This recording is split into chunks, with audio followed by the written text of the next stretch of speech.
Hello बच्चों, चलिए प्रश्न पढ़ते हैं। घटक कथन ज्ञात कीजिए और जांचिए कि मिश्र कथन सत्य है या असत्य। किसी पूर्णांक का वर्ग धनात्मक या ऋणात्मक होता है। मुख्य अवधारणा। तो हमारा जो प्रश्न है वो गणितीय विवेचना से संबंधित है। तो देखो, जिसके अंदर सबसे पहले हमारी बात की गई है मिश्र कथन। तो देखो भाई, मिश्र कथन क्या होता है?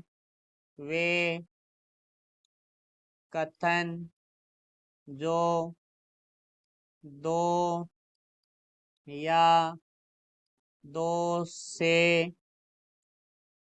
अधिक कथनों से कर बने होते हैं वो हमारे मिश्र कथन कहलाते हैं। अब बात करते हैं प्रश्न में हमें घटक कथन के बारे में बात की गई है। तो देखो भाई, हमारा घटक कथन क्या होता है? घटक कथन मिश्र कथन जिन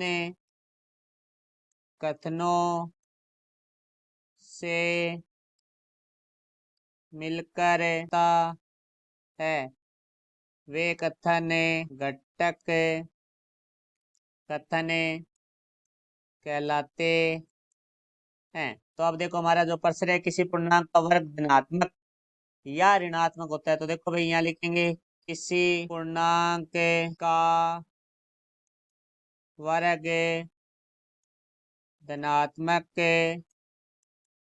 होता है। ये एक हमारा कथन हो गया जिसको हम पी नाम देंगे, और दूसरा कथन हमारा क्यू है, नाम दे देते हैं जिसको। वो होगा हमारा किसी पूर्णांक का वर्ग ऋणात्मक होता है। तो अब देखो भाई, हमें इन कथनों को जांच करते हैं कि सत्य है या असत्य है। तो देखो, हमारी पहले सबसे पहले हम बात करेंगे पूर्णांक संख्याएं।